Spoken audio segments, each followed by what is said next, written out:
nightmares, sir. And I don't believe in no legacy, you know. Oh, We're live. don't interrupt us. And we're live. Welcome everyone out there in the land of Twitch and a week later in the land of YouTube. My name is Ryan, or on Discord, I'm electricrancid. I am one of the co-founders, co-organizers of the Illusion Horror and Con. It is a yearly horror convention that celebrates everything horror and TTRPG. And just some announcements kind of before we get going tonight. I'd like to thank everyone joining us.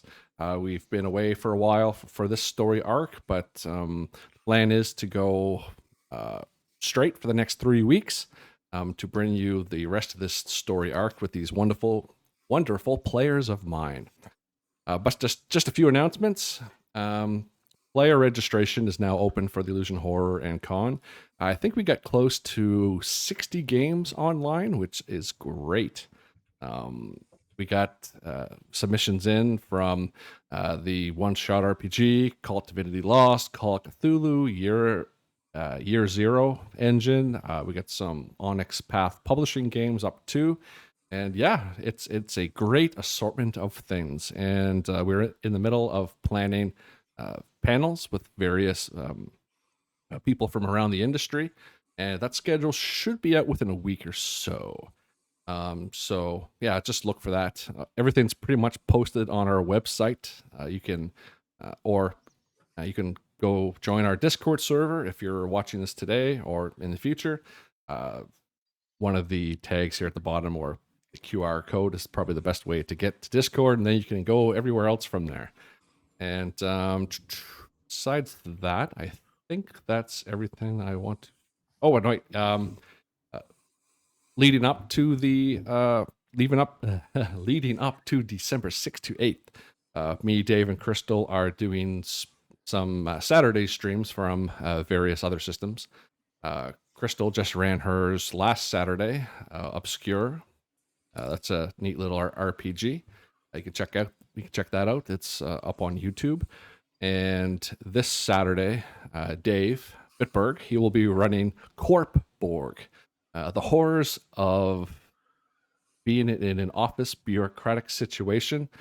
I heard that he's going to make people fill out form after form and make sure the I's are dotted and the T's are crossed. So watch out for that one. It's gonna be good. Nice. You gotta staple the cover sheet onto the front of the TPS work reports. Exactly. Have you seen the new way we're doing those TPS reports? I mean, I'll make sure you get the memo. Yeah, so that should be interesting.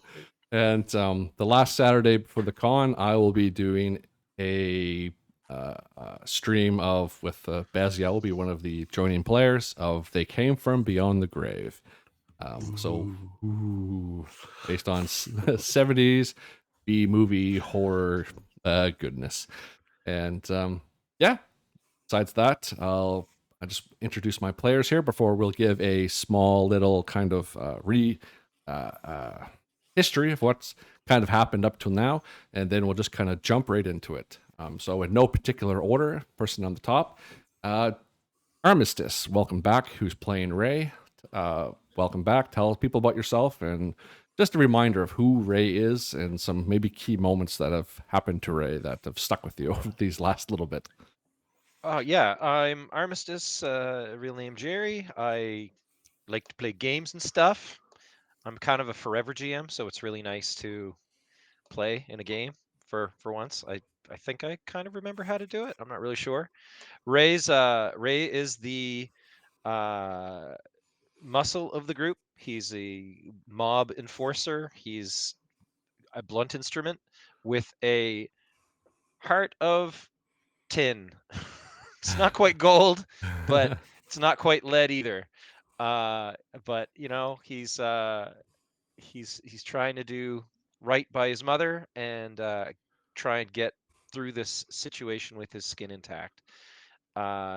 Seen some crazy supernatural stuff.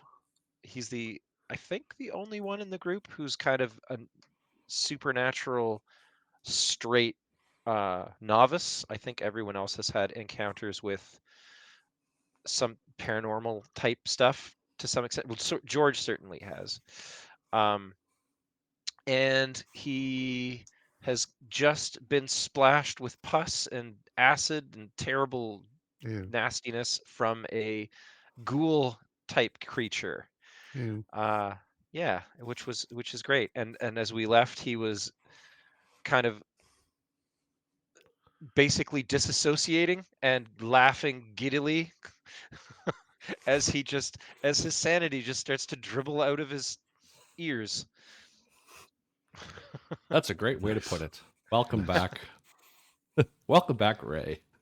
And kind of Ray's kind of you know been a nice friend to Ray, and they've kind of developed a little bit of bond throughout kind of what's happening throughout this particular story. And Doc, please introduce yourself again and tell us who George is. Sure. I am Doc, real name Matt.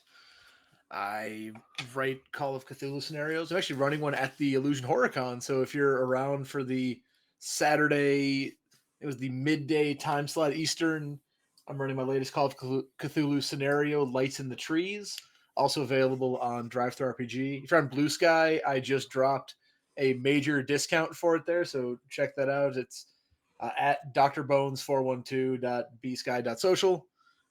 And George is a numbers guy. He's a war vet, come home, trying to make a life for himself and his family.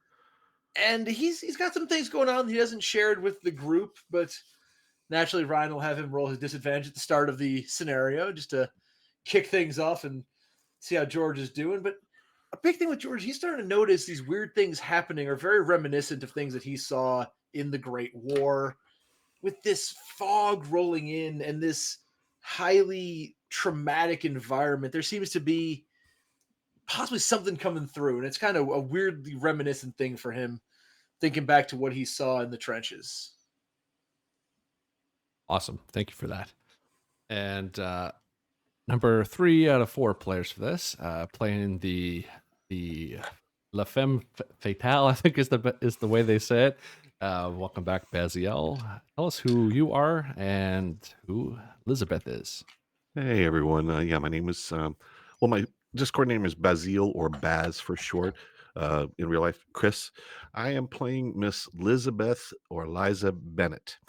She is a failed actress who found herself basically working at the Sahara Casino for Mr. Pickett, Manuel Pickett. She's a very sad sort. Didn't want to be where she's at right now.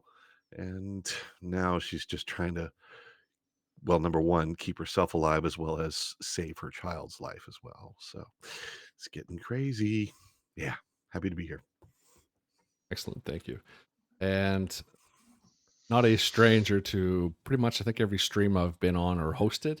Welcome back, Phzoul, who's playing you, Fred. Ryan. Feel free, introduce yourself. Thank you. Yes, Fred. What can I say? He's a card shark fixer, loves the suits, loves the cars. This seemed like a good deal until it went south. And only George is to blame for that, of course, because this was all his idea. But the only thing I can say about Fred, who is he now? He's the guy who's going to take his silver-plated Colt 1911 and empty it into Pickett's head. That's who Fred is in this moment. So what more can I say? Awesome stuff. All right. And yeah, so I'll just give a kind of a couple minute Cole's notes version of kind of where we kind of ended off. This group of people, it's the 1950s. They all worked for a casino mob boss, Emmanuel Pickett. They had decided to, try to do they tried to rob the casino, but it didn't go too well.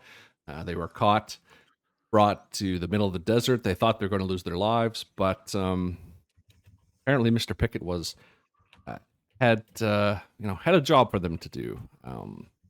there was this artist called Christian Stalker, and Mr. Pickett wants him.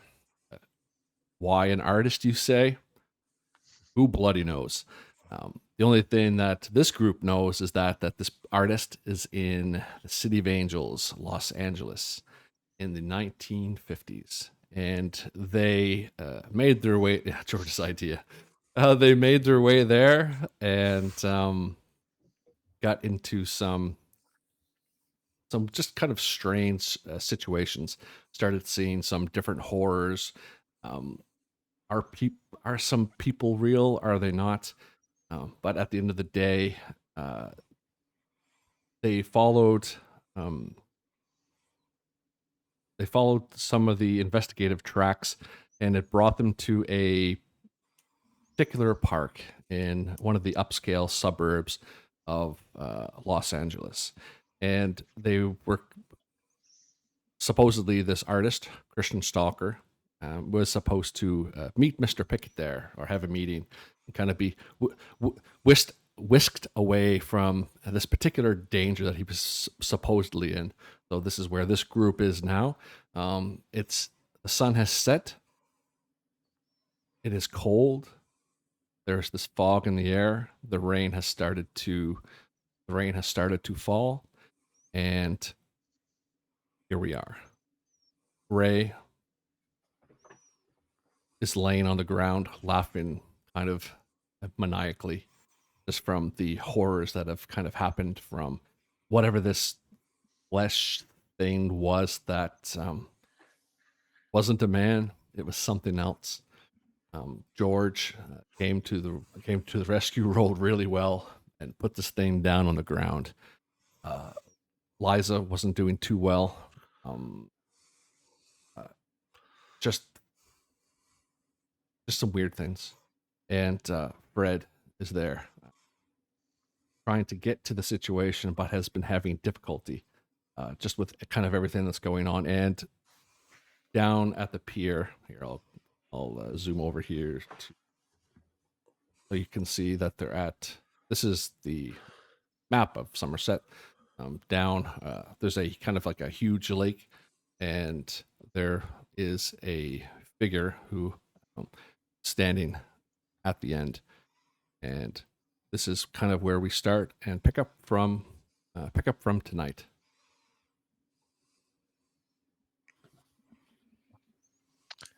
Cool. So is Fred? Does everybody see? I'm trying to remember. Does everybody see this? Is Fred there, or is he still a bit removed? Yeah, no, Fred's there. Okay.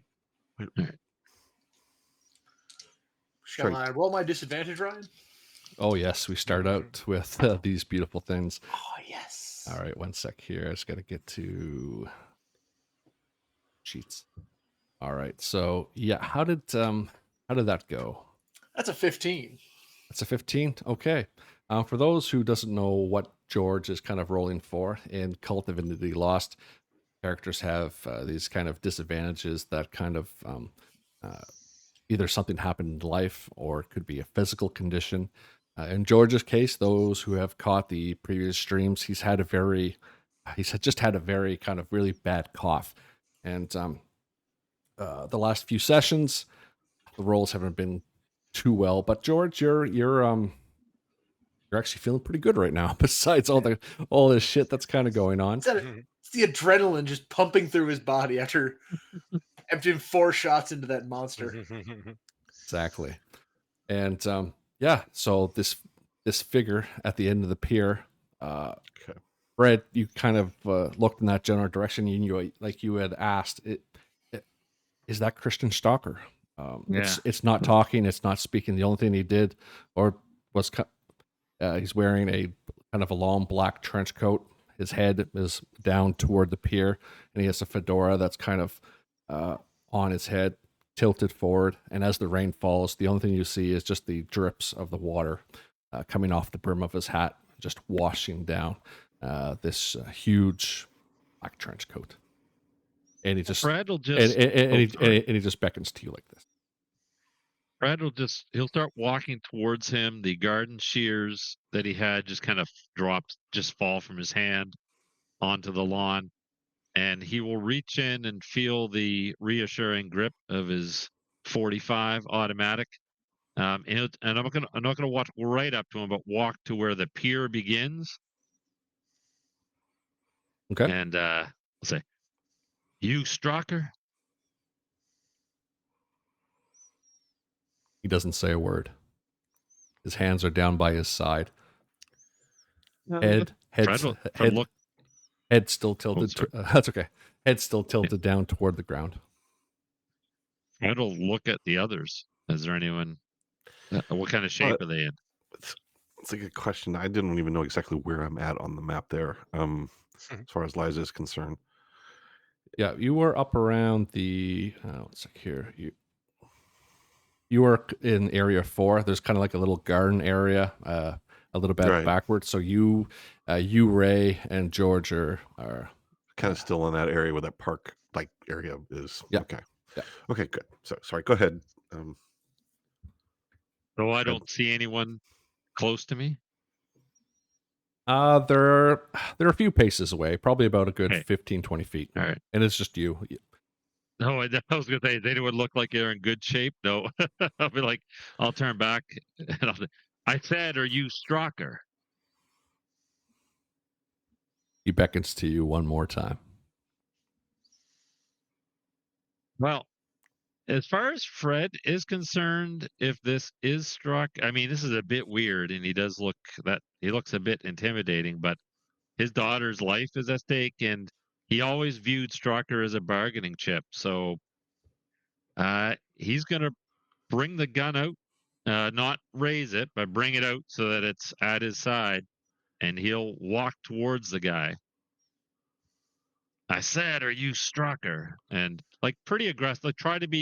He's trying to be overly aggressive because he's a little bit like after everything that's going on, he's a little bit uncertain or afraid. So he's overcompensating by being extra aggressive. So, uh, uh, our boss is Pickett, right? Yes. Yes. Yeah. So, so Ray's just kind of like wiping tears from his eyes just with the back of his hand, because just from the giddy laughter, sort of his manic is kind of like wearing off, and he's taking off his jacket and trying to wipe up the gunk as best he can, and like maybe even just maybe he has to take his shirt off too, and just kind of tying a bandage around himself. But he just kind of says loud enough for Fred to hear. He just says, "He doesn't know who we are. Just drop Pickett's name. He's expecting Pickett, not us." All right.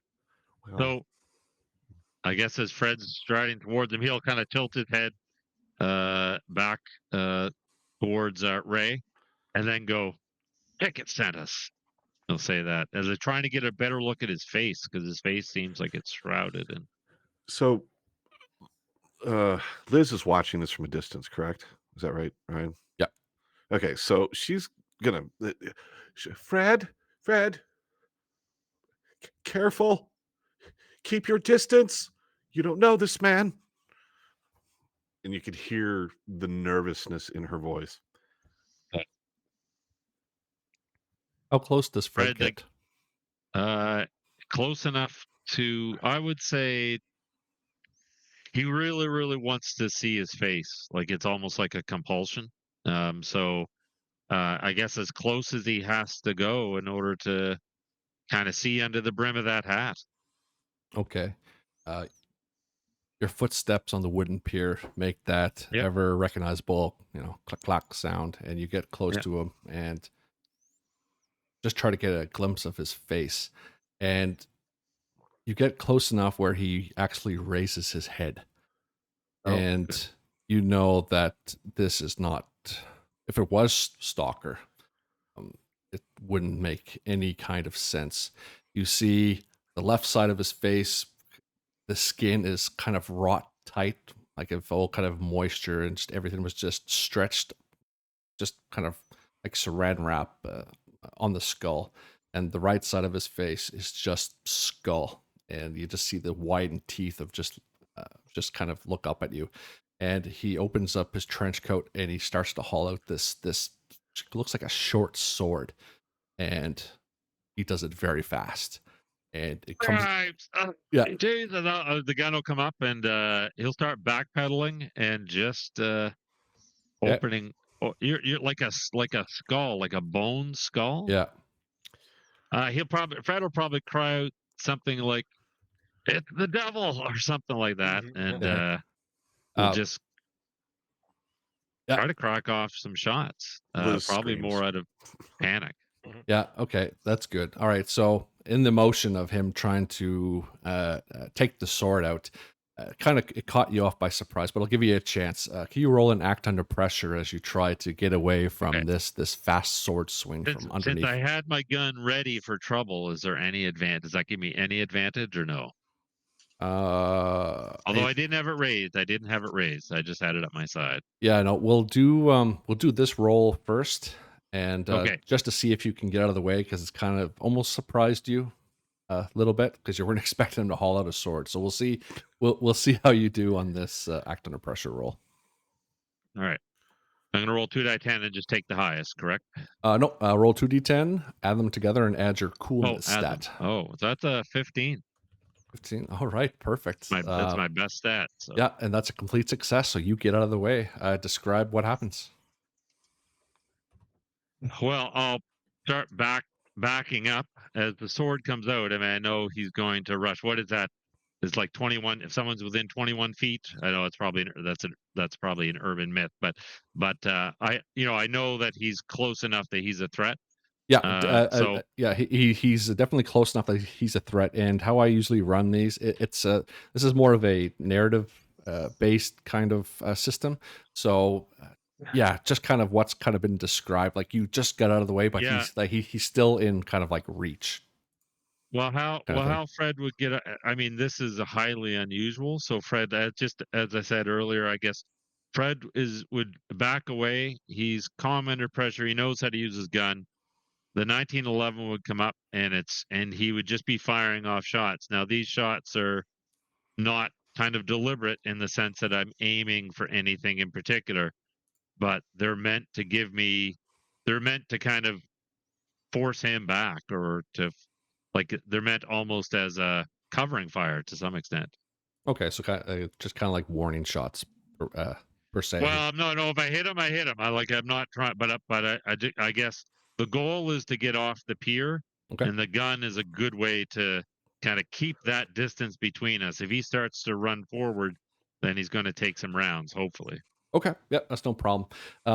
So if it was more of a, this is just for people who kind of interested in, this is your first time watching a cult stream. So these are kind of like narrative based moves, and if Fred here was in hand-to-hand combat, then the particular move would be called engage in combat. But you're trying to fire these shots, but if it hits, it hits. So I'll get you to roll another kind of act under pressure, as this you're trying to steady your shot, aim it at him. If it hits, whatever. But you're not being you're not trying to be dead on. You're just firing. So I'll get you to roll that, please. So that's a 10. 10. Okay. You were able to, most of your shot. This particular 1911 has only 4 bullets in it, and you expended pretty much half of them, kind of shooting down. One of them goes through the wooden plank, and the wood kind of splinters, and splinters fly up. But one of the bullets does actually hit him in the leg, and he'll take 1 harm from that. And usually, if this was someone normal, they would kind of buckle under the shot. But in this particular case, he just stands there, doesn't even say a word, and just points at you. And he takes the sword and he starts to run. Is he advancing? Sorry, he is. Oh yes. Oh, okay. All right. Well, I don't know if so. I guess I'm going to keep it retreating until I'm back on solid ground. Okay. And so now's a good time to kind of go back to Elizabeth. You kind of seen this thing kind of call it little sword thing. It's kind of hard to see at a distance, kind of hard to believe, and you see that he's going at Fred. What do you want to do? Well, first when she sees it, because she sensed that something was not right here, and given what she saw with the previous guy, she's way completely, unnerved by everything that's going on. So she probably let out a little bit of a scream whenever the initial attack happened. Saw that Fred fired, and he's backing up. She has her own pistol, which she had dropped earlier, scrambled to get it, and still has it. It's not. It's just a little small, little mini caliber, pistol that she keeps on a garter usually. So she'll probably pull that out and try to get a little bit closer, maybe get to an angle where she might have a shot without having Fred in the line of fire at all. So, Okay. Yep. All right. So you get down there, and what is it again? Is it like a little pistol thing, or is it just like a quote stiletto? unquote, it's a M1908 vest pocket automatic. And I looked it up, and I think it has a total of 5 rounds in it total. And it is an automatic, but it's like 22, 23 caliber. It's really small. It's not that big. It's a little zip gun type thing.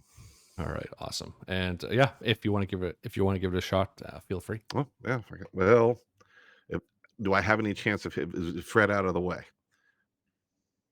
If he's not out of the way, then I'm not going to take the shot. I will put the pistol up and aim, but I will not fire until I know he's completely out of the way. Fred's kind of scrambling and still in the way. It would be representative as a -1 on that. Yeah, no, I'll wait because she doesn't have much of a good chance with this, and I don't want to hit Fred. So, George and Ray, what are you two doing? I can't remember if I left my. Don't I have my combat shotgun, or did I leave that in the trunk of my car? Nope, you had brought something with you. Your character had Ray had kind of come in. You hid behind a tree, just to kind of take a view of just gather what's happening in this particular situation, to provide cover. But yeah, no, you did. I did have it. You did have it. Yeah, because I was ready to ambush. I'm gonna start running up, and I'm gonna fill this guy with buckshot, I think. But I'm gonna have to run up to Fred first, because I don't want to get him caught in the crossfire, and also shotguns are fairly close range anyway. Yeah. So I'm gonna run up close to Fred, just sort of stand shoulder to shoulder with him, and just start filling him with lead. Okay. It will take your kind of moving around to kind of get down there. Kind of the same thing on Elizabeth's side of things. If you want to try to get a shot off beforehand, it will be a -1 to the roll, but that's good. She's holding her fire. She will keep the aim up, just have it ready, so on her next action, she'll be able to fire if she needs to. I don't know if she'll get a plus for that, but yeah, definitely. Okay. George. So George emptied his gun at the last creature. Yeah, well, that's the thing. You take everything kind of goes slow motion for you a little bit. You see Elizabeth walking down toward the pier. You see Ray just kind of like it comes up very slow. It's like, and your view just goes down to this figure standing there that has engaged Fred. And you don't know why you didn't remember this, but back in the war, you could have sworn something like this was there. This was one of the horrors from back that haunted you. Moved unnaturally fast and just always seemed to have the upper hand. Killed so many of your friends. But you got out. But it's here again. And it's just the memories are just come flooding back. In this particular case, just because of what has happened to you before, please roll a keep it together. All right. My keep it together is +2, and this is going to be 11, 13. 13. Okay. So, not a complete success, but you are able to kind of compose yourself. But it still rattles your cage a little bit. What do you take in this particular situation? I am going to go for guilt-ridden because I recognize this creature from the war as something that killed my brothers in arms, and I now see 3 people that I'm trying to keep alive charging towards it. And sort of, if I may dovetail off what you were saying about everything moving slow, I'm gonna try to call out to them, but it feels muted and like I am physically moving through jello, for lack of a better word. Just wait. And like actively trying to reload my gun. And I could imagine, like, even though in reality, I'm sure it looks like to an outside observer it's happening in real time, but to George, everything is just moving super slow because all he can see is like as Ray is charging forward, he sees a guy from the war climbing over the trench to charge out and immediately just getting slashed by this creature. He's trying to stop that. Yeah. Oh, that's a that's a perfect description of kind of what you're kind of going through. From everyone else, if anyone did take a look back at George, he's not moving. He's just staring. Ray, you might look back and just kind of see, like, you just see a white face, and just kind of, maybe a little bit of drool down the side of George's mouth, kind of what he's kind of experiencing. But stuff continues, and the camera kind of goes back to Fred, and this thing takes the sword and just lunges at you, and doesn't try to kind of hit you with the sword, but he flips it around where it's it's not kind of positioned up in the air. He kind of like does a hand move till it's down on his side, and he's kind of hanging onto it. But you just see these clawed fingers just come out, and he lunges at you as like he's trying to grapple you. So roll and avoid harm, please, and this will cause a -1 to you. So instead of that, so I have an advantage called Ace up my sleeve. So it's when someone's got you up against the wall or in a tight spot, you can make the roll. Can I roll that instead? Sure. No, I don't. Yeah, if that's not normally how you would use advantages, no Yeah. worries. Well, no. Yep. No. Definitely. You were caught off guard, and this is what these are for. So yeah, this is perfect. Okay. Roll Ace up your sleeve. Roll 2d10 and add your coolness. And I'm picking it because one of the edges that I could get is you spot a way out. So, so we'll make the roll here, and that's cool. The way out is to use Ray as a human shield. So this is unfortunately, just make sure that's oh no. That'd be an 8. You don't know. Let's see what do I get with an 8? Well, you get 1 edge, but the situation is worse than you imagined, and the GM makes an instant move. All right. Okay. Pick an edge. Pick an edge first. Pick anyone. You know what? I'm going to take.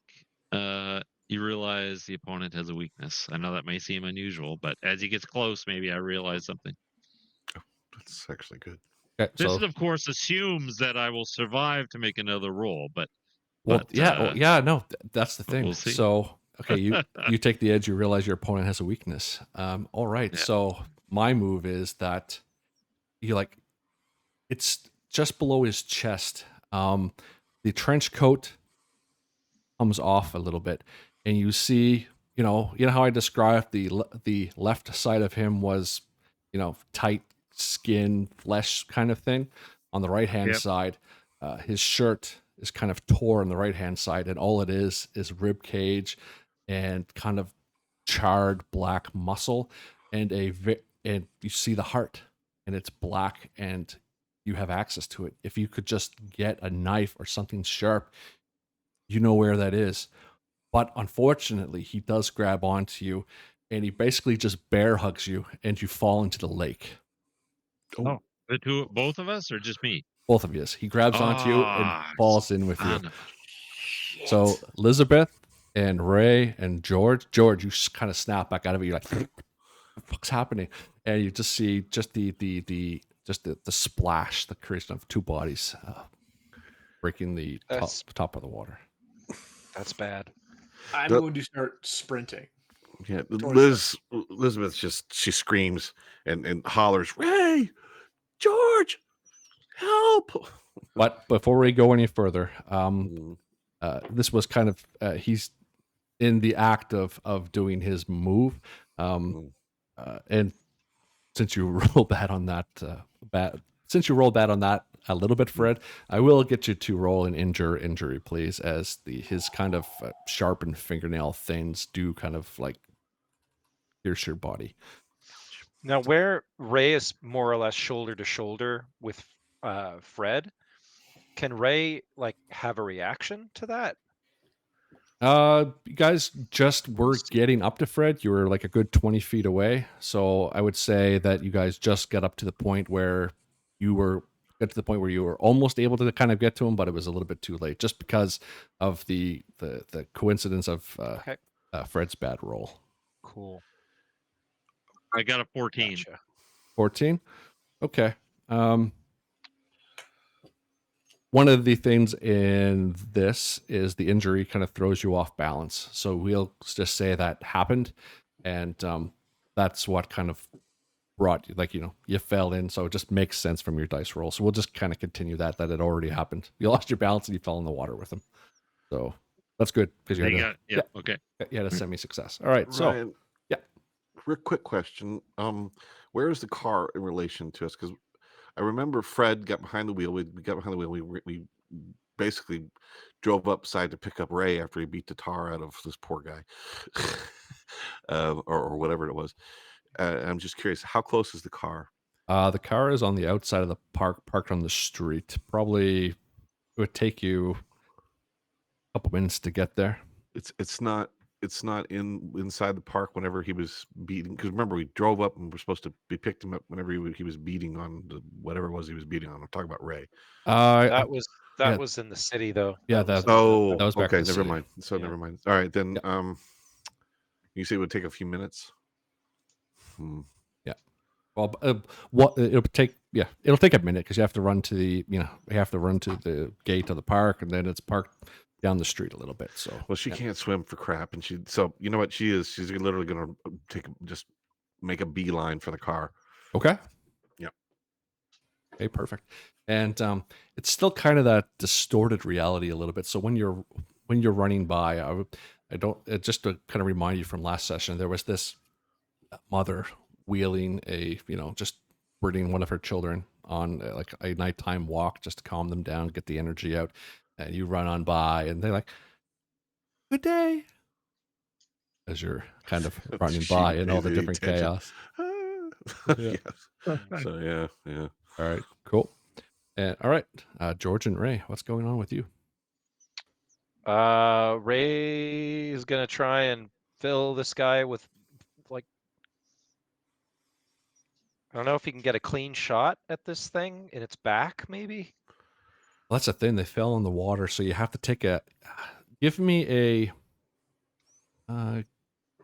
If you want to try to shoot in, it's going to be a blind shot, so you're going to have at least a -3 to shoot. Jeez. But if you want to take, That's not good. if you want to take a sec and roll, observe a situation, kind of get the gist of kind of what's going on, you can do that. Okay. I mean, I wonder if I have a melee weapon. I have a crowbar, but I didn't. Yeah, I got my pistol and I got my shotgun, and that's what I got with me right now. Okay.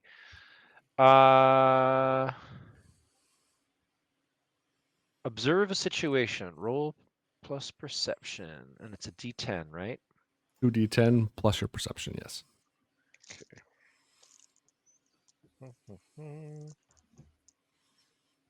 And once again, while you roll this, for those who are new to Cult, usually in other RPGs, when you roll a perception roll, you're asking about a specific thing. But since it's a little bit different in this system, you're basically rolling to observe what's happening in the environment. You get to ask a few questions on kind of what's going on, and you get an answer based on that. It's always usually helpful, but it's nothing really specific, but it's usually just general to the whole environment. I got a 15. Okay. You can ask 2 questions. Use the 6 there that are, you don't have to stick to those 6, but kind of stay in the same kind of general flavor for what you want to ask. Observe a situation. Da, da, da, da.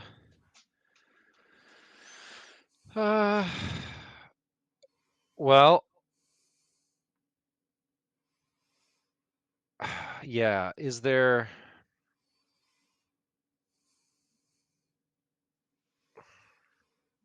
This is not a good... It's dark, it's foggy, they're underwater, so I can't see anything. I mean, is the water deep? Like, okay, so what's my question? Like, if... how am I going to be able to see these guys? Well, it is that could be one of your questions. Like, is the water actually deep? Ray's particularly tall, and you think you can see, like, they fell in, horizontally, right? So they're kind of you see them struggling. Like if it was a crocodile and they're doing the death roll, that's kind of what's happening with the water. But Ray, like, you're a good 6'5", and you think you could jump in and you'd only be up, just above your navel. Yeah. Okay. Yeah. I'm gonna jump in, and I'm gonna wait. Just wait in and wait for an opportunity to just press this gun into the thing's back and just fill it with lead. That could be like that could be an example of your second question. Like, what is the best way through this? Exactly what you just did. Jump in, and they stop just for a moment where you see it's definitely not Fred's coat, but it's his. So you have you get that opportunity to shoot because his back is up on the top of the water now. So with a success, awesome. You can get that opportunity now if you'd like. Sweet. So now I shoot. Yeah, and he's still kind of alligator death rolling with Fred. So I will usually it'll go through, but I will ask you to give me act under pressure roll because you just still don't want to hit Fred, right? And I don't think Fred wants you to pump him full of lead either. You're fighting. Okay, so now I realize I'm using a projectile. I'm using a firearm, but it says that I have an advantage whenever I'm fighting in close quarters. I can make a roll with violence.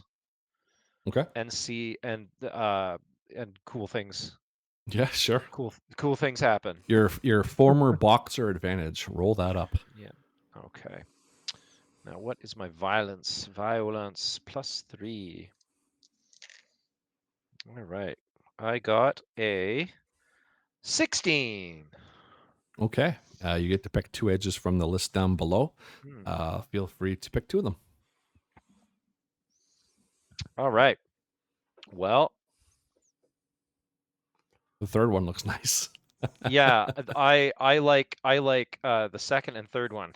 All right, sounds good. You can use. It says you can use them anytime during the scene. So if you'd like to engage one of them now, you're more than happy to. I think I'm going to. Yeah. So he sees. He's like bringing the shotgun around for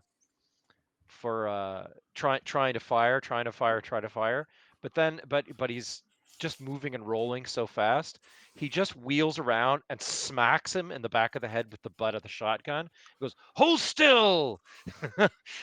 And then I'm going. So that's going to do 2 harm, and then I'm going to shoot.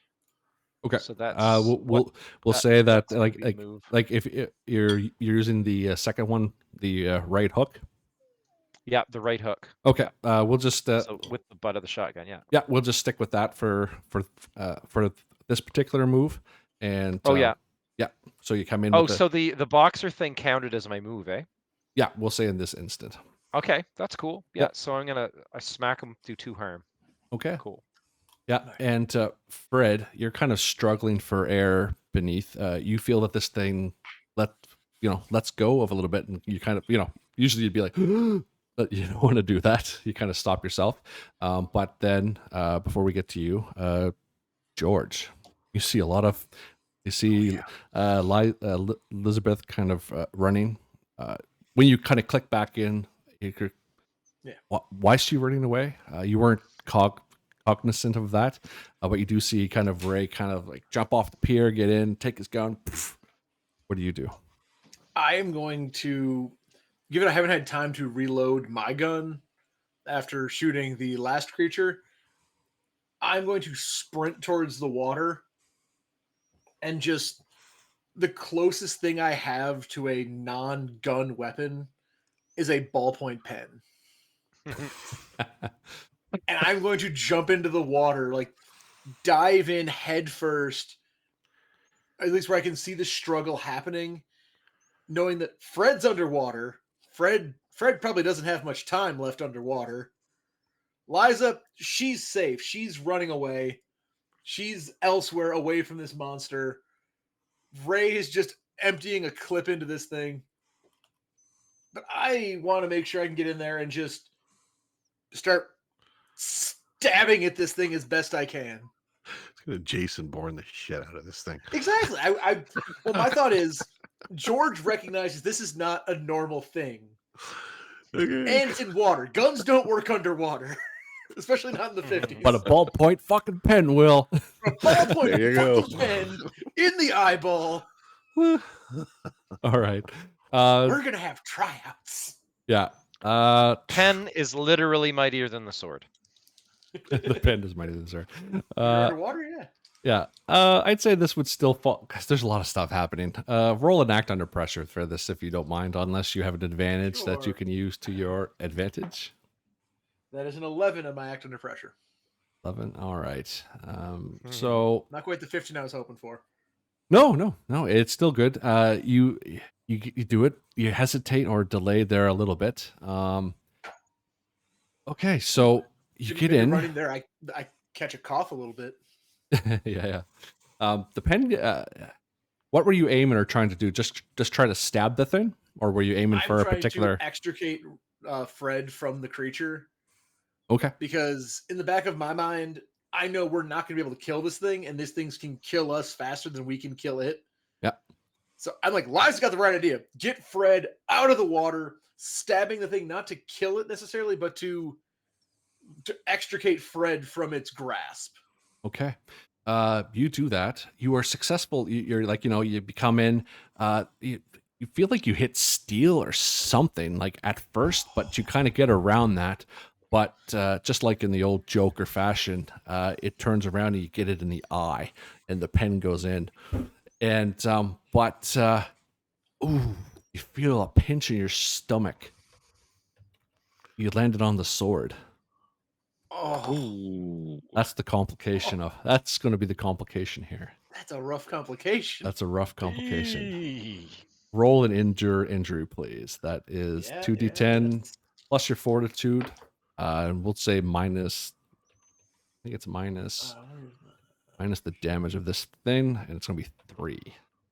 So that is a 13 minus whatever you said, minus 1? Minus 3. Minus 3, so 10. 10. Okay. Shit. So sword went in. That's not great. Yeah, the sword went in, but it went in far enough. You'll take a serious wound on this one, and we'll say it pierced one of your lungs. Yeah, and then that with the coughing, George, you're thrown back. But Fred, this thing just kind of lets go, and its torso kind of turns around with its head bobbing down, and you look up and you just see this thing with the pen in its eye, half kind of skull face, just kind of like as it's just floating on top of the water, and you're able to push it away and get up. Oh, it's dead. Again. You know what? Just to be sure, George, Fred will stand up, reaches down, pulls out the stiletto that he has. We'll walk over to. I mean, he comes out of the water dripping off him, and he just he wants to make sure. So you just go up and grab the thing and take the stiletto and be like, "Back to hell with you," and shove it into the thing's that heart. So my advantage is the weakness that I detected. You mentioned the heart. I'm going to shove my stiletto into it. Nice. Yeah, and you do that. You feel the, you feel the just the force of flesh pushing back, but you kind of go on through and you push, and you definitely know that you got it in, but as it's going through, you're coming up, then it's like all the resistance just fades away, and when you come up with the instrument, your arm comes up in the air, and you're just hanging onto the trench coat. It's like the body isn't there anymore, and it's just the trench coat. What the hell? Just kind of throw it away, splash back off.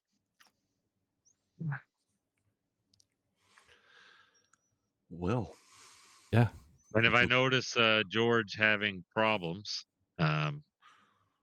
just impaled, yeah, we'll kind of grab him and try to drag him out of the water. Yeah. Away from the thing. Yeah, the trench coat is just laying lazily on top of the water, and the sword is floating on top, but there's no body, Fred. Sorry, you know that. Is the sword still impaled in George?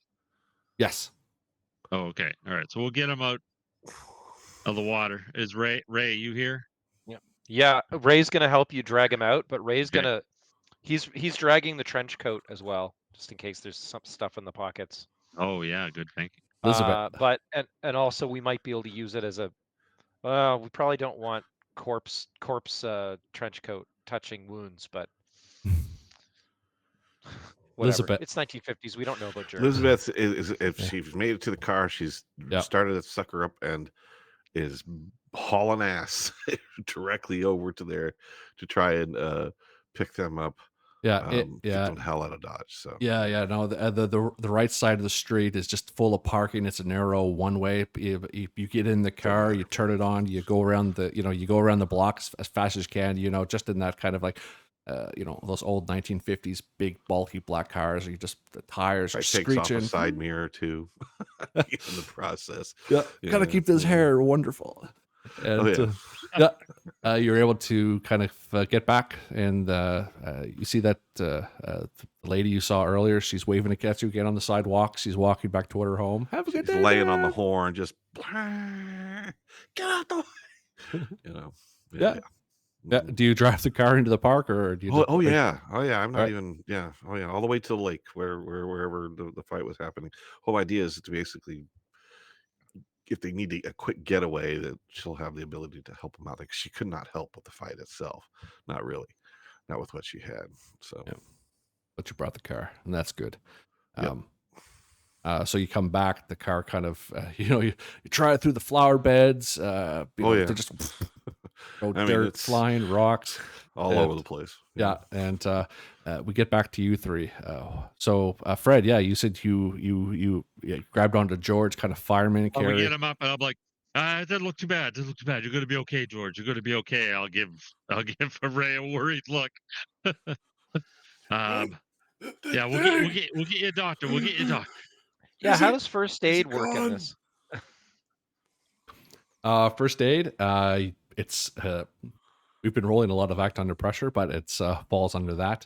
If you have the materials and the time to heal somebody, you would roll that. Okay, sorry, I talked right over you, man. I talked right over George. Yeah. George is just trying to breathe and say, "Is the thing gone?" Well, yeah, it's dead, George. You got it. You killed it. Liza's going to fly up with the car and skid out to the side. She'll reach over and throw the door open. You can see her hair is half freezing down to one side or the other. Her eyes are wide as saucers. Get in the car! All right. Get in the car! Ray, get his other arm, and we'll kind of get George into the back seat of the car. Yep.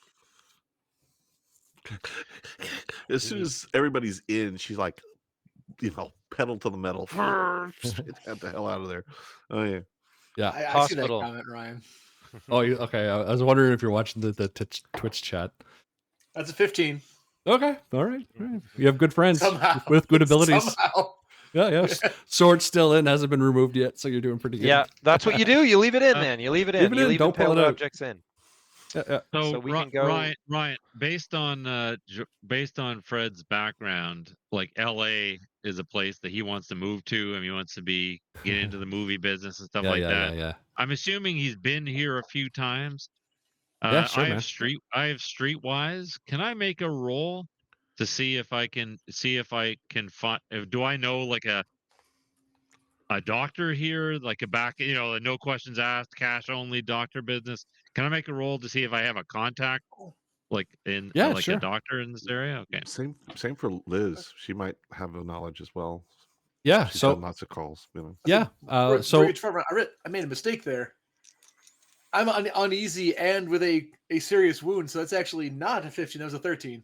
13. Excellent. I was picking up my dice. I'm like, wait a second, I have negatives to this. All right, excellent. We'll get to that in a sec. So Fred and Elizabeth, there is a move that you can help or hinder. That's there, depending on how you're feeling about your other player components here. So Fred, you brought it up. Elizabeth, if you want to kind of help Fred out, like find these contacts and everything, you can roll 2d10. It's going to be Fred's advantage is streetwise, so that's going to be plus charisma. So Elizabeth, if you want to roll 2d10 and add your charisma, we'll see if you can give any bonuses to Fred's advantage roll. Okay, so that's actually 15 for me. 15. Okay, so that gives nice. That gives a +2 to Fred. So nice. All right, I'll be like, Liz, remember that time I punched that guy and I broke my hand and needed the doctor? Yeah, What was it's that up to Henderson. Okay, It's all right, right up here. Henderson, Hold on. All right, so I get a +2. I get a +2. All right, here we go. Yep, +2 plus your charisma. All right. So I just paid this car off. It's got massive scratches and everything else. So it's going to be a 13. 13. So you get to choose one. Yep. Yeah, and don't forget where Fred's kind of still sitting in the back. There is that streak of grease from the burger from earlier. So that I've forgotten about that. Oh no, it's still in my mind. Oh, that's something else to piss you off, Ray. God damn. Yeah. All right. So streetwise. All right. So, what was your ask again? No, we want a doctor for George. Okay. Yeah, you knew someone back in the day.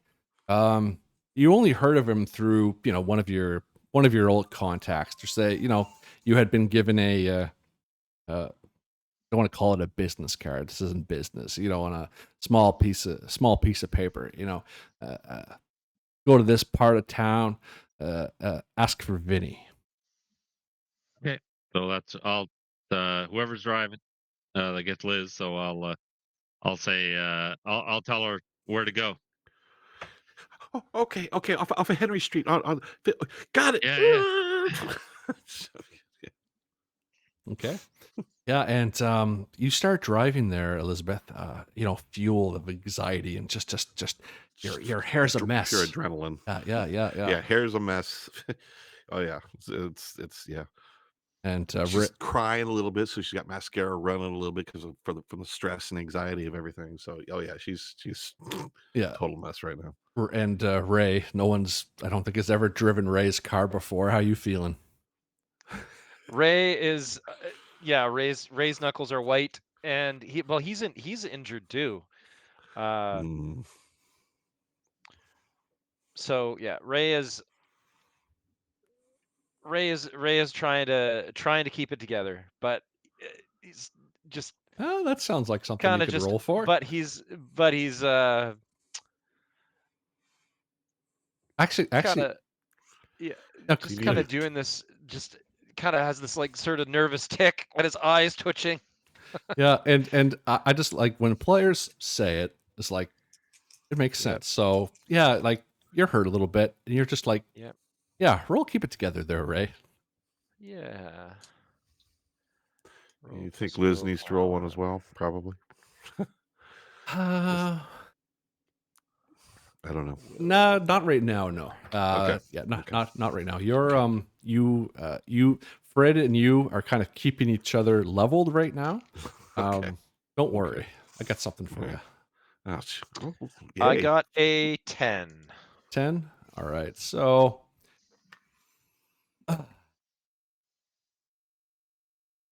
Ray, you're on the edge again. And besides kind of all what's happening, and your bestest suit got acided away. Your pants, you're soaking wet now. You hate getting wet. And just you can't take out this frustration on this thing because this thing is not there anymore. And even that is a head scratch. So with all that, it's just how Ray usually operates. Which one of those kind of emotions or story tacks do you think you would take in this particular situation? I think it's probably like going into his guilt disadvantage, and he's just thinking about his mother, thinking about how basically everything has gone wrong today, and he's just kind of like losing it, and he's just reciting a nursery rhyme that his mother told him. He's just almost like regressing to childhood, and he's just singing like reciting a nursery rhyme about like Yeah. Humpty Dumpty, like just over and over and over again, like robotically. Nice. All right. And that will be kind of represented with a -1 on your stability track. So, you're feeling uneasy. The egg's been Humpty cracked. Dumpty sat on the wall. Yeah. Humpty Dumpty had a great fall. The egg's All been the king's horses and all the king's So- men couldn't so put him Fred's, together again. The egg's been listen, cracked. Fred's looking at the knife. Leave it in. The rule that says you're supposed to leave it in, and he's hearing this nursery rhyme, and he's like looking around, like, "What? Someone going crazy?" And it's gonna look at Ray, and he's just gonna. But he respects Ray. If it was George saying it, he'd be getting a slap. But he respects Ray a bit too much, and he knows Ray's can handle himself. So he's just gonna look Ray squarely in the face and like, "Are you all right? What's wrong with you? We need you. We need you." Yeah, Fred. I think he's lost it a little bit here. Here, hold on. She makes another turn to the right. Are you still with us, George? Yeah. All right. Just keep breathing. Just keep doing what you're doing. Whatever you're doing, it's working. He's trying to breathe. Every now and again, there's just like a huge coughing fit that, because of the punctured lung, like a little blood comes up.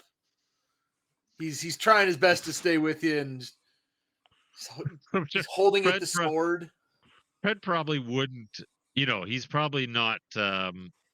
He's probably not maybe not the wisest when it comes to thinking. Like, he thinks in this situation, what do you want? You want a drink or smoke? So he'd be like, "What? Can we get you a drink? Can we get you a cigarette?" He'd probably make like some kind of useless suggestion like that. It's like a single finger just come up from the back seat. 9 out of 10 surgeons smoke Camels. So There you go. That's right. That's right. But how many of them have a sword in their lung? Nice. That's just called a bad day. Like a flesh wound. It's just a George will flesh be wound. fine. Yeah. All right. So, Elizabeth, you're like, yeah, that's straight. And this is back in the day where it's just by memory, right? It's not. You don't have Google Maps or anything like that. It's like this. It's on Main Street. Turn right on Henry. It's 4 houses down on the left. And she barrels down the street, and just as she gets to the 4th house, she slams on the brakes. Everybody forward. Yeah, and Get easy. Yeah, and you remember this drive before, But everything looks different around here. You didn't remember it looking like this. You must have took a wrong turn on Second Street or Henry or wherever that was. Like, Oh shit, Fred! I don't recognize this place. Does this look right to you, Fred? I'll take a look. Can I do I realize where she's gone wrong? uh, like it's kind of hard to describe. Like it looks familiar, but also different. It's like you went from an upscale neighborhood. You should still be in the upscale neighborhood, but that's you're kind of more in a, I don't want to say completely dilapidated area, but yeah, no, the homes aren't really kept up. It's overgrown grass. There's some pieces of sidewalk that are, when they don't cut the line in the middle and they contract and whatever due to the sun and whatever. There's some slabs that are kind of heaved up in different areas. There's a tricycle on the road, someone's old toy. Looks like it hasn't been used in years. The road is a pretty shitty condition. Potholes, when Elizabeth made that last right turn, like it got pretty rough. George, you kind of got busted around a little bit, the sword on the inside. And I won't make you roll, but it is hurting. So I noticed. Oh, sorry. Fred has a little black. He has a black book with his contacts in it. So he's going to pull out his black book. So if this is the contact, I'm going to pull it out and see if I have a phone number and the street address. Yeah, the street address says guy. 1278. And is this Henry right? Street. Yeah. It's the house. It is. Okay. It's supposed to be Dr. Stevens, right? Okay. Fred? Then does this keep the car idling? I'll be right back. Open the door and gonna go up to the house and knock on the door. Ray's gonna go with you.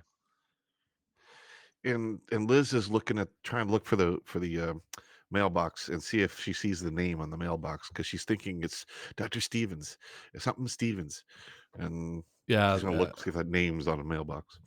Yeah, no, there's a mailbox. There's no name on it, but it is overfilled with like pamphlets and papers and everything. And it's just you just see it stuffed and it's all fallen down on the ground. The house looks dark on the inside. Fred, when you and Ray kind of are walking in as George is in the car, kind of struggling to breathe, but he's okay. He's okay. There's an old big tree that has a rope hanging down with an old kind of black swing tire. Like I said, every home around here, the grass is kind of overgrown. What parts of LA look like this? Whatever. Probably like George is bleeding. George is bleeding in the back, and yeah, you go up. This. I'll be like all the way up. I'll be like, this don't look right. There's something off here. Do you feel that too? Something's off. Yeah, this is like what happened in the park, isn't it? Doesn't it feel the same? Yeah, well, there's been stuff going on. I know I haven't quite put two and two together on it, but are you saying that maybe is this real? Is it not real? Be looking around and just Well, how does it? actually. Was it following us now? I mean, if it's changing the park, everything changed. It was like everything got freaky, and now we're here in this neighborhood, and everything. Like, what is it like? Following us around? I'll actually reach out and grab reach out and grab some of those flyers in the mailbox and pull them out. I'll be like, oh, wait a minute. I read something that you can't read in your dreams or something about reading in dreams. And I'll take a look at the flyers and see what are they for and can I read them? Yeah, you can definitely read them. Looks like they've been out in the weather for a little bit. Some of the ones that are buried at the bottom are, they're all drenched, too wet for wear. But the ones at the top, like, various like advertisements. There's one that talks about how the neighborhood's been the neighborhood association, the town's gone to shit. Come to a meeting, and various other kind of different advertisements for cars. Can I this and find an that. actual anything with the doctor's name on it? No names. There's addresses. No name. No names, but nothing personalized.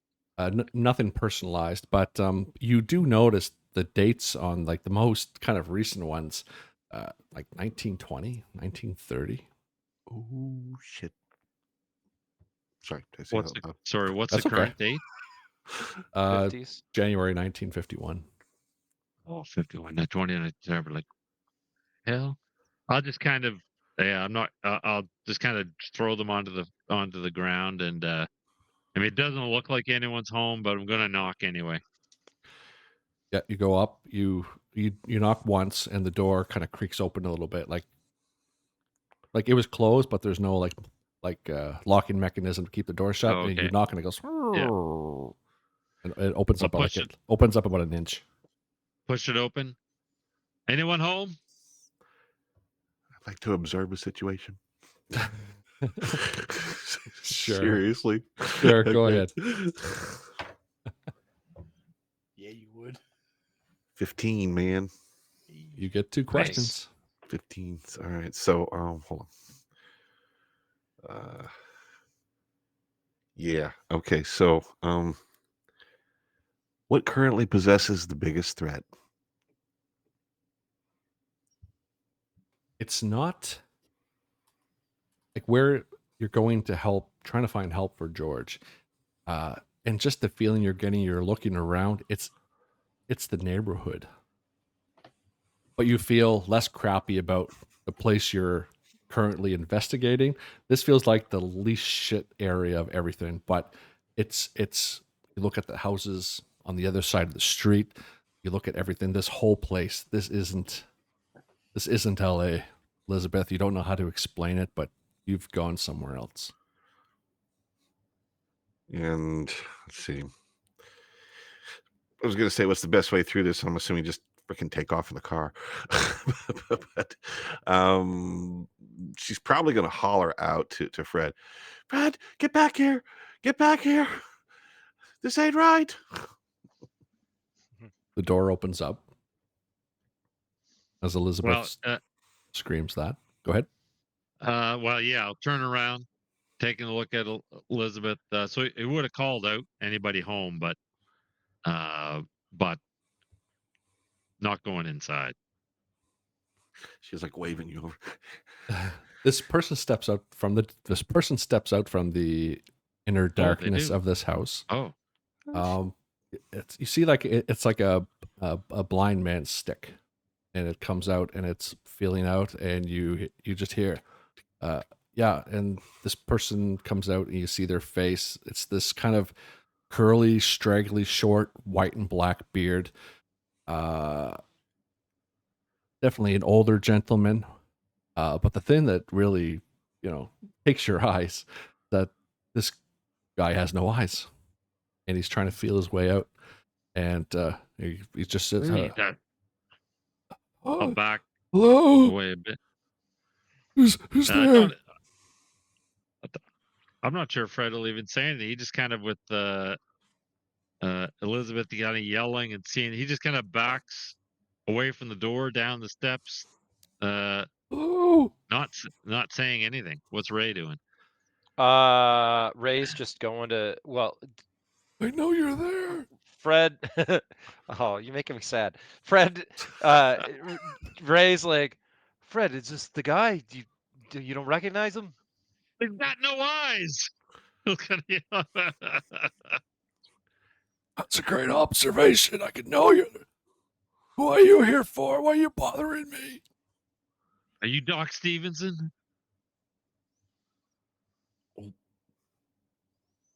Could be. Who's fucking asking? Who sent Fred you? Hayden. Who sent you? We're in town. Fred Hayden, we're in town on business for Pickett. We got a guy who needs stitching up. I don't know. No. Pickett. How did you find Pickett. me? You're not supposed to be here. No one is supposed to be here. Where the hell is here? I'll say it after looking around. Liz is like laying on the horn. Beep, beep. Well, why are you here? Told you. We got an injured man. 2 injured men. Two We got 2 injured injured men. He takes his emaciated looking hand. He grabs your wrist, Fred. It's cold. It's very, Oh. very cold. I can help you. It'll cost you something. I got money. I don't want money. I want What the do you bo- want? I want the box. Box. My brain immediately went to the box with the finger in it. Is that what he's referring to? Box of flesh. Box of flesh? Is that what he said? Fred pulls out his 1911 and blows this guy away. Motherfucker! I'm Liz, gonna die! yeah, there's always say goodbye to our dear departed George.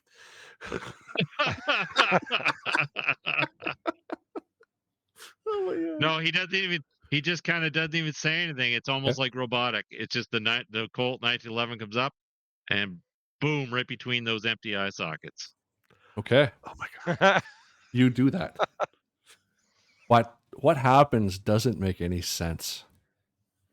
You take your. You don't even have to roll. He doesn't even move and flinch, and he still has your hand, your wrist in his cold hand, and you fire with the other. You hear George as the gun blast. You just see a light just back in the car, and you hear George scream. And George, you've just been shot. What? And the old guy is just standing there, like looking at you, but you don't Fred, know. next time I'm letting you die. You don't know what the fuck just happened. All right, But I don't. Do I? Oh. Do I- Oof.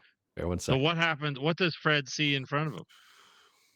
You see a gun go off between this guy's, like you said, between his two eyes. And he collapses. No, it's just a puff of smoke, and he's just standing there. Didn't even flinch. And you just hear this pop behind you in the car, and the front.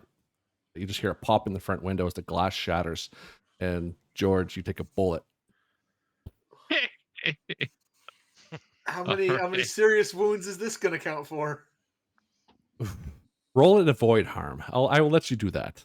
Oh, thanks. Roll. So- Thank you. Roll that. Oh boy. So kind. Roll that first. 2d10 plus reflexes. It's like 3. It's a 6. Okay, close enough. Well, Oh, it makes sense because you weren't expecting this. You were too slow to No. react, No. or a bad judgment call by somebody. Oh. But it didn't go well for you. So here the GM makes a move. So the move is that you're not even going to be able to endure injury. You take a look at something here. Oh, jeez. How many I was gonna ticks? forget. How many ticks You're- do you have? Well, I was gonna say we had the one that I realized I had given. It was supposed to be a 13 out of 15. So do you want me to tick one for that too? Because that'll put me at 4. Yeah, One that we had and before. yeah. So So that's 4. yeah, 4. Good to say this kind of I can't remember what the word is. Exacerbates. Exacerbate the what's your word? Take another 4. I think would be a Holy good call for shit. that. Holy jeez. And who's back? Ray, are you in the car with George? No, I'm No. Ray is with Fred. I'm the only one there, and I'm probably going to be needing to keep it together because she's going to freak the shit out. Yeah. You look back at George, and George, it felt like point blank. Like, where the fuck did that come from? Take a critical wound, please. Oh god.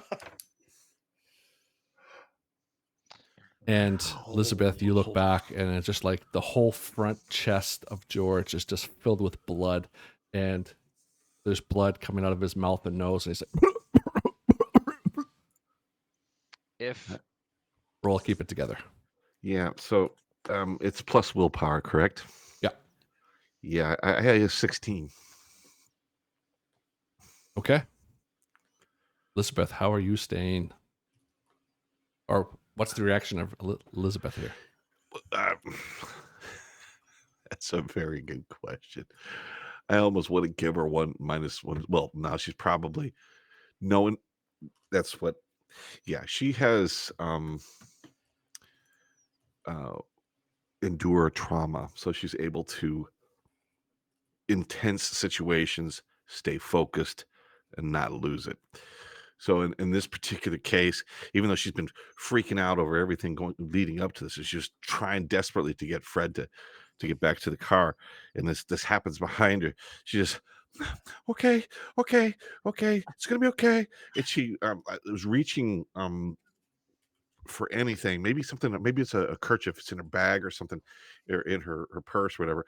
It reaches back there, is trying to hold pressure on it, while at the same time he can keep her hand on the wheel and revving the engine.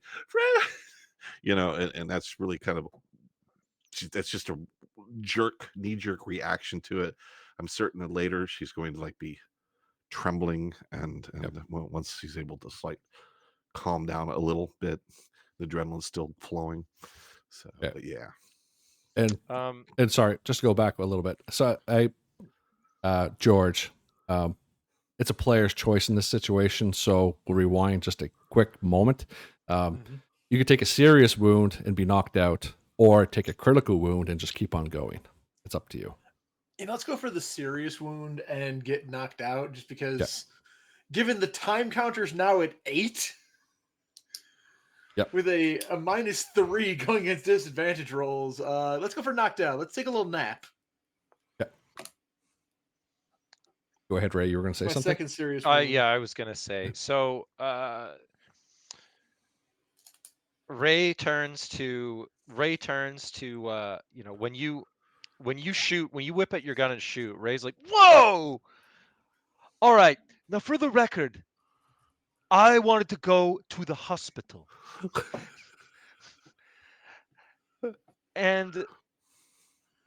But no, you had to be all fancy and go to some weird mob doctor who's blind.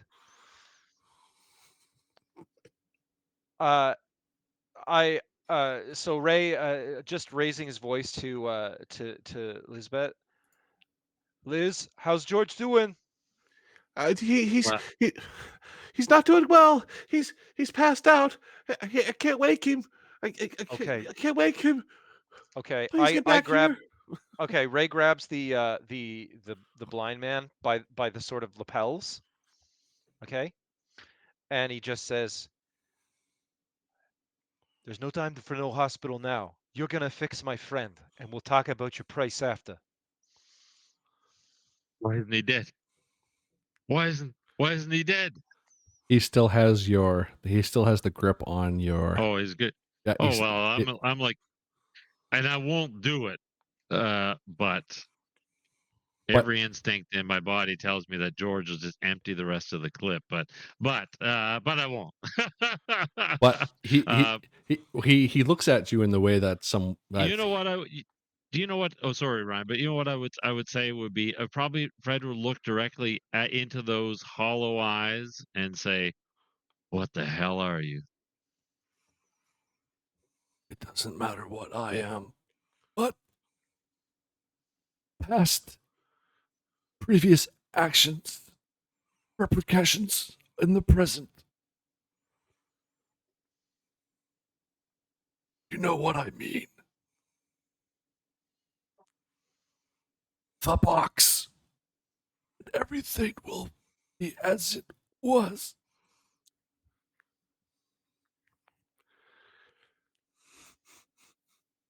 Can't give you the box.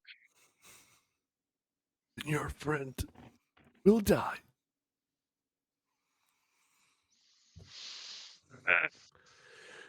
Fred, what are you doing in there? Get back here. We need to get them. Fred will actually be kind of shaken a little bit. And he's like, his voice will crack a bit. He's like, this sick bastard wants wants Joan's finger, or he won't help George. What? It And doesn't she's make like, any sense. I If you- tried to shoot him. I tried to kill him, but he didn't die. and she looks back at George in the back seat, and he's bleeding, and just it's like pool of blood all in the back seat, and he's completely passed out, and she's trying frantically to hold pressure on it with to no avail, and she's like, I need you to tell me it's okay. "It's okay. It's okay. It's just a finger, just a little finger. She'll be fine. Joan's fine. Just do something. He's gonna die, Fred. He's gonna die." All right. Fred reaches in, takes out the little box, and presses it. And so he'll actually press it into the hand that's gripping him. Hopefully, he'll let go of the hand and take the box. As you do that, in this moment, roll a see through the illusion, please. See through the illusion. That is 2d10 plus your Oh, soul. there we are. Plus soul. Okay. Can I assist All with right. that since I'm there with him? For this move, Oh, you know what? I Yeah. rolled I got an Yeah. excellent roll. I might not need it. yeah, no, in this one, Ray, yeah, no, not for this one. Because it's I got a because it's kind of a internal vision thing. Yeah. Okay. so I got 15. Can I ask a question? So my Yeah. unfocused -1 to disadvantage rolls, does that apply? No. No, okay. All right. So 15. Okay. It's good. Fred, something you weren't expecting. You press this little box into this person's hand. And in this moment, it's like everything just, it's a moment of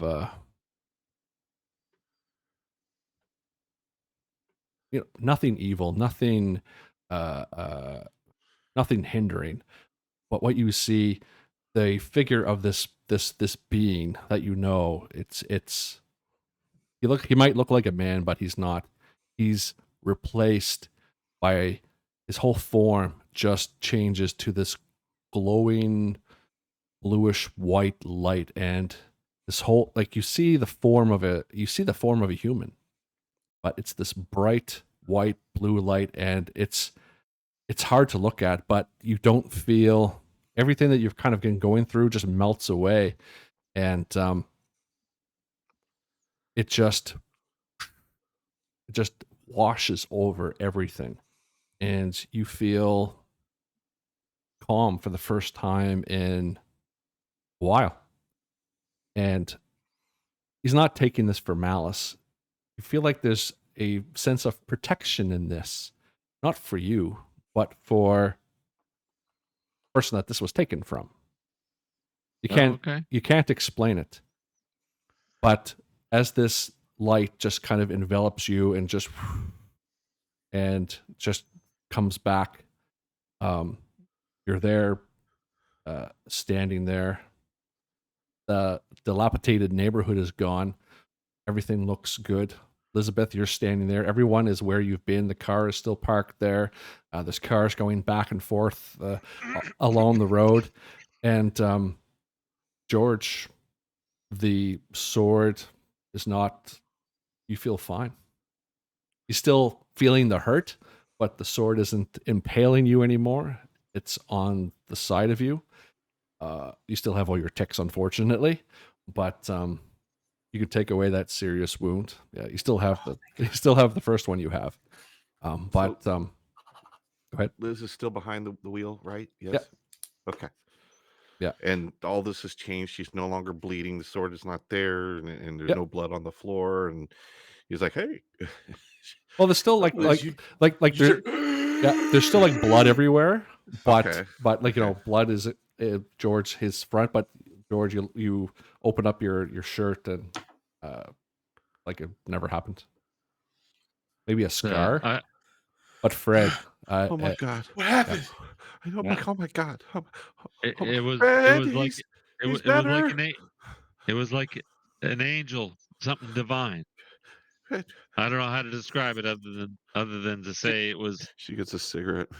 Did Ray Lights see anything? From Ray's point of view, you've seen this figure kind of when you saw Fred give him the box and put it in his hand, and you just saw him come close to Fred's ear, like he was whispering something into Fred's ear, and then almost like you had like a like a dizzy moment, or the world just kind of whooshed around you.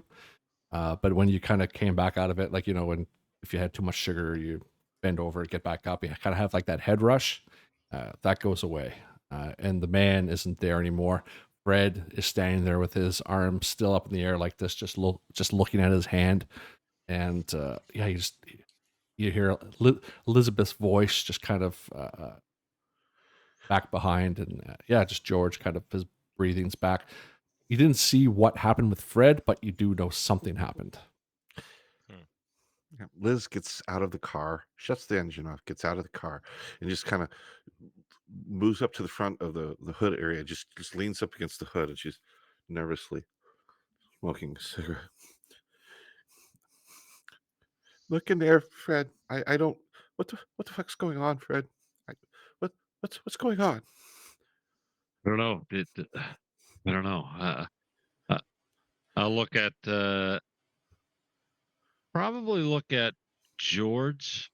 I'll be like, "Do you know?"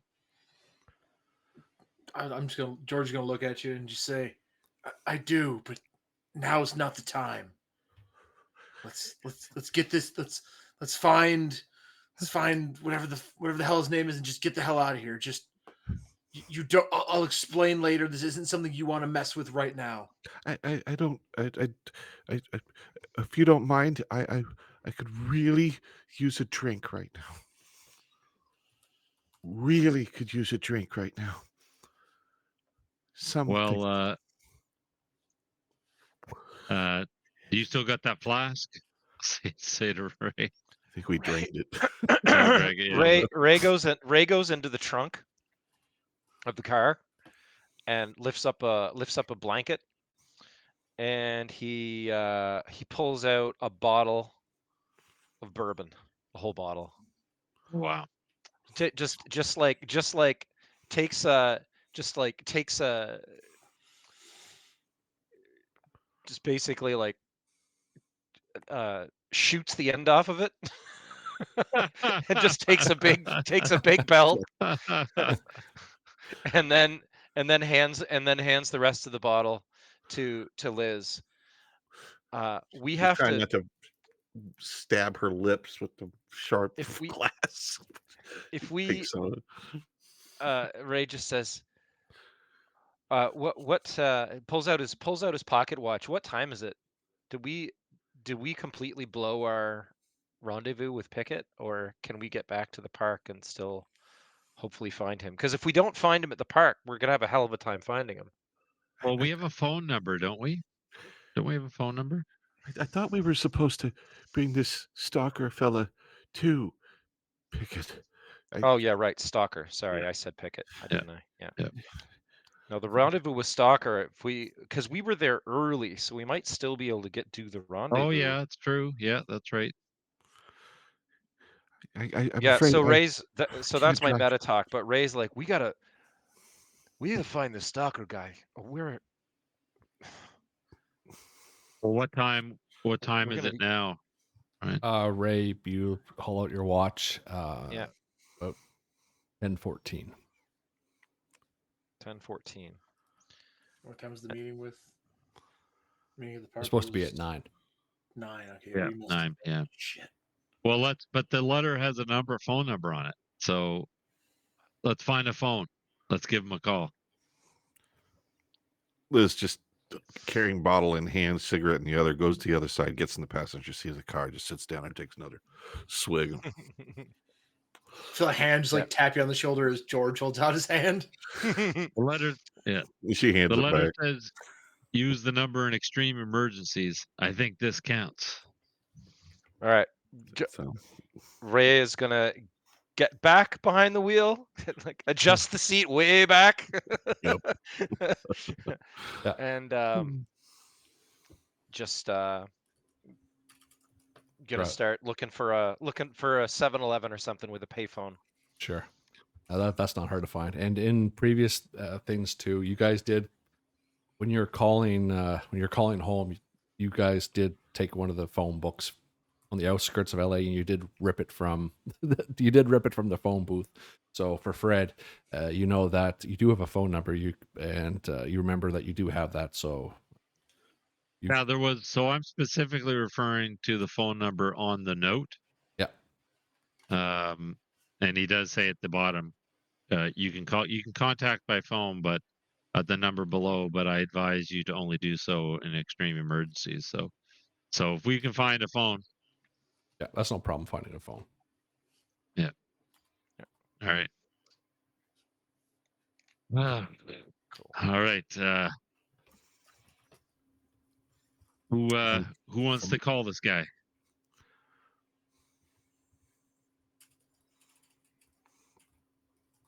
Liz is too shaken up right now. She's not even remotely All right. capable. All right. Looks like it's you, Fred. Yep. At least has Ray stopped saying Humpty Dumpty? Well, that's a good sign if yes. Yeah. Ray. Yeah. Ray's moment of spazzing out is past. And as you folks are driving, trying to find that payphone, and like you said, you pull up to like there's a convenience store on some kind of corner that you can go to. But as you're kind of driving along, George, you're kind of taking in things too. You look down to the side, and that ain't no typical sword. Now that you've had time to it's impaled you, but now it's sitting beside you. It doesn't look like a normal sword. It almost looks like from just your experience and knowledge, looks like an antique. Shit. Just for meta knowledge, a popular grocery stores in Los Angeles at that time was called Thrifty Mart. So Thrifty Mart. Huh? Cool, thank you. Okay. Yeah. So Can I ask out of curiosity, and this I'm asking on behalf of George, but it wouldn't be an antique, I suppose. I was going to say, is it a World War I bayonet? doesn't look like that, no. Oh, okay. All right. So go drop I don't know what it would cost for a payphone this day and age, but a nickel or a dime, whatever. Yeah. Penny. Maybe. Dime, maybe. Yeah, well, you definitely have them. You definitely have George's funds, so that's no problem. You have the change.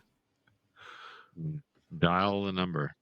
Okay. While you're doing that, George, you can give me a. You here? That's sorry, wrong window. Give me a. Yeah, probably your occult studies. Ooh, that's plus reason. It's a 14 on the dice, plus 3. So that's 17 minus 1 for the one. 16. Okay. You can take both options below. Yeah. Which one of those would you like to use, or you can use both of them? I'll go with. I know something about this. Like looking at this sword. Okay. How did an antique sword get here? Yeah. So when you look at this, you recognize it as a.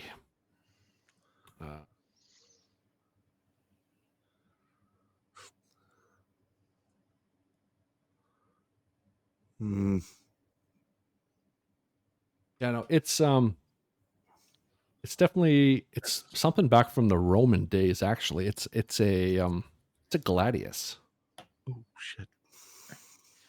and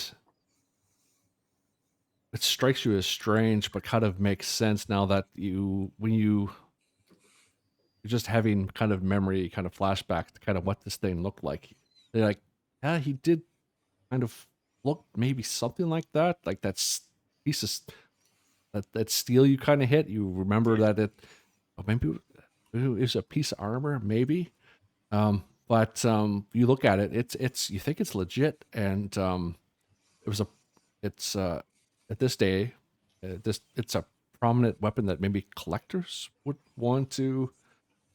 They might know something about it, or just something museum maybe.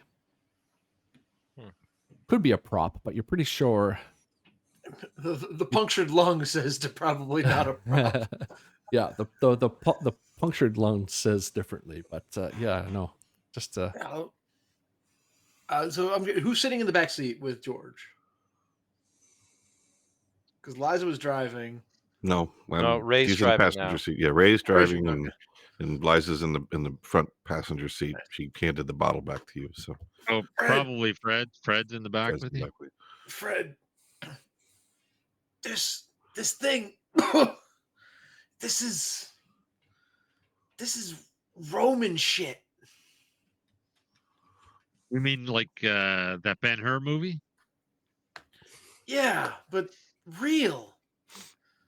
And I'll kind of like, I'll semi hold it out to him and be like, this is nasty. What? And I'll lean into Fred for a second and say, I saw something like this back in the war, Fred. This shit ain't right. We gotta let's just get to this meeting and get the hell out of here. Leave LA, leave California, leave wherever we gotta go, because something ain't right here. Fred's always thinking about an angle, so he'll kind of look at the sword and he's like, "Is this worth something?" Fred, you could fence this. I'll tell you what, you can have my share of fencing this thing if you get me the hell out of this city. Yeah, we're working on that. Fred, you hear. We need to get struck. We need to get Strucker though. But Fred, though, you hear money. Oh shoot! I have the greed. Yeah, Yeah. anything that happens. So Cha-ching. yeah, in this kind of soft moment, I'll ask you to roll your disadvantage, please. And So and this is where the -1 applies, right? Yeah. yes, -1 Yeah, on your disadvantage roll. Roll. Oh, I don't add anything. Oh wow. Gee. It's the disadvantage of the math.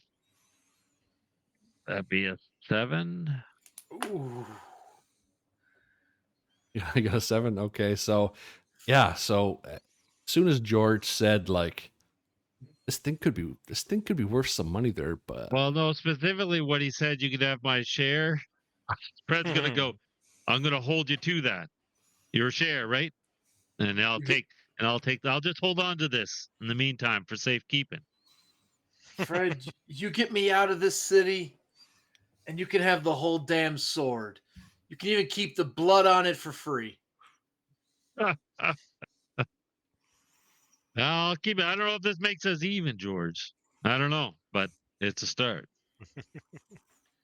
deep down, Fred, though, you're feeling like, yeah, the share, everyone's share. Yeah. I'm looking at the sword. I mean, thinking about how much it's worth. But then I'll. Oh, sorry, go ahead. Yeah, well, no, in that instance too, it's like just how it kind of typically goes for you, because it is a disadvantage for just like what usually happens when you hear money. You forget the existence of Elizabeth, you forget about your daughter, and Yeah. you could be free. You know, the casino job didn't work out, but this thing could be worth more than what you could have got at the casino, Fred. That's what you're thinking. I think this might have been owned by someone famous, like Julius Caesar. Yeah, buddy. Julius Caesar owned this sword. Liz Look, is you can see looking right back. there. It says JC carved into the handle. Liz is looking back. She's holding her cigarette and she's looking over at Fred. She says, Fred, I swear to God. Focus. Get your head out of the clouds. Focus. We got other things to deal with here. Yeah. I know, Liza. I know. I just, planning ahead. That's all. Right. Planning ahead. She just kind of stares off into the space over the window. Plan ahead all you want, as long as we get the job done and I get out of here. Okay, that was the deal, Fred. All right. Okay. Get me out of L.A. All right. I'm gonna call. I'm gonna call a stalker. So Okay. You anyone may. answer the. Oh, go ahead. Anyone. While we're anyone answer- driving, Oh, sorry. Go ahead. while we're driving, I was going to ask if George could grab the trench coat, which is on the floor of the back, like just in a big ball, Oh, and just go, hey, that trench coat that thing was wearing should be down there at your feet, George. Why don't you, it's probably pretty grimy and gross, but I don't know, maybe there's some clues in the pockets. I kept it I just thought maybe that if the sword's important, then maybe there's something in the coat. And I'll start frisking the coat. and patting maybe the there's some pockets. gold coins or something. I swear to God, Fred, I'll push you out of this car myself. As you're kind of looking over the trench coat, you do see that there are some red spots on it around the right hand cuff. Kind of looks like the same kind of color hue of what was on the letter from Starker. And there is in one of the pockets, they're water drenched now. As you're kind of going through, there's a bunch of cardstock paper. What do you make of this, there, Fred? I'll hand him the cardstock. I'm gonna try to rub the red between my fingers, see if I can figure out if it's blood or just something else. Yeah, you pass that off to Fred. Give me a. Sometimes I just use the stats in the system and not roll a particular move. Roll a reason, just a 2d10 plus your reason. That is a 9 because of the serious wound, giving a -1 ongoing. Okay, yeah, no, you're looking down at this and you're just might be blood. You can't fucking tell. Could be paint. Could be blood. Could be Kool-Aid. Kool-Aid existed back in the 50s. The cardstock and the note from Starker makes me think paint. Okay, because he's selling paintings in the note. yeah, that makes it Weird that they're in the trench coat, but Look, man, that thing that attacked us, whatever the hell it was, it's not bound by the laws of nature. Whatever it was, that thing was some extra dimensional being. Was that thing Starker though? I don't know. Could it paint? It did a pretty good abstract painting on my ribs. Jesus Christ. Of course it wasn't Stalker. It was some creature. I don't know. No. it was a demon. It was a Yeah, let's go demon with or something. demon. Listen to yourself. It was something it wasn't Stalker, I can tell you that much. Well, I'm gonna hand on your out. shoulders, be like, whatever it was, just trust me. These things, I've seen them before. We just want to get the fuck out of here, okay? Well, we'll find out soon enough. I don't want to find out. I want to get done and go. Yeah, and as these three are talking, Ray, when you had picked up the trench coat and threw it at George, you look at your hand, and there's almost like this gritty substance on it that transferred from the coat to your hands. It almost looks like like sand or like black little pebble things. But it's really sticky and doesn't look natural.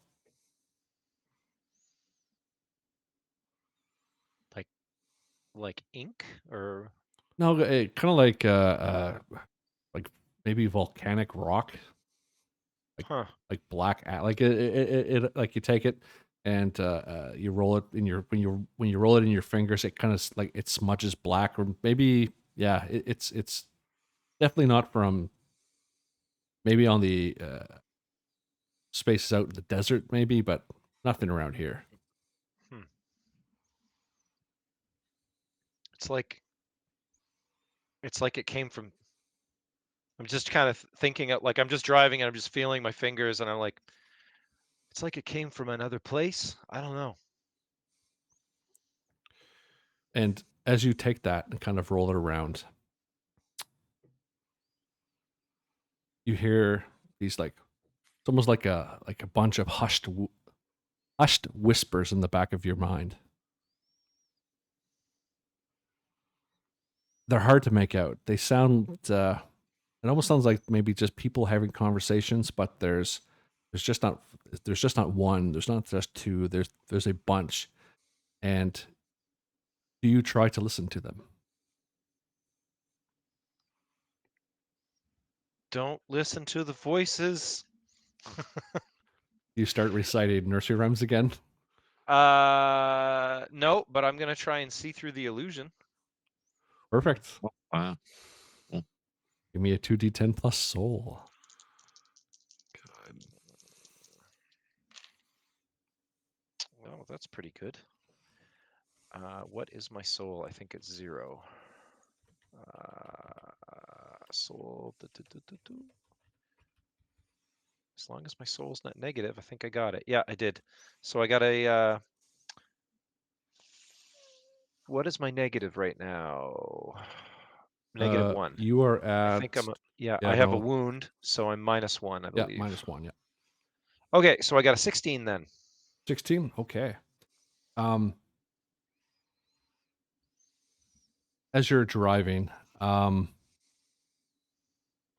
no, the car's parked.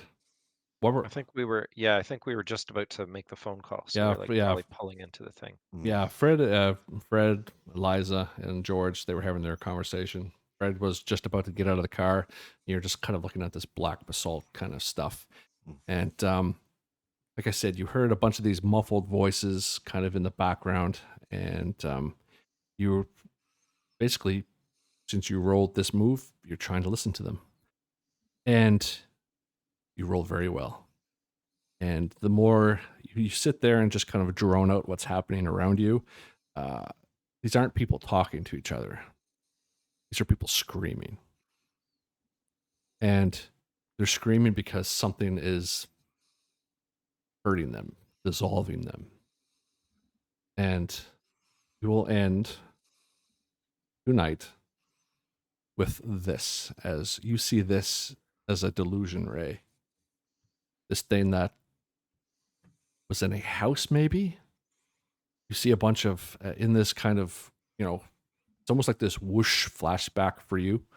You see there's paintings on the wall, maybe of various different characters, but these characters are in distorted, kind of monsterish looking things, and people are running back and forth and all around, and this thing is chasing them, and the power is flickering on and off. More, it goes dark, but in the flashes of light and things get knocked over in the chaos and pandemonium.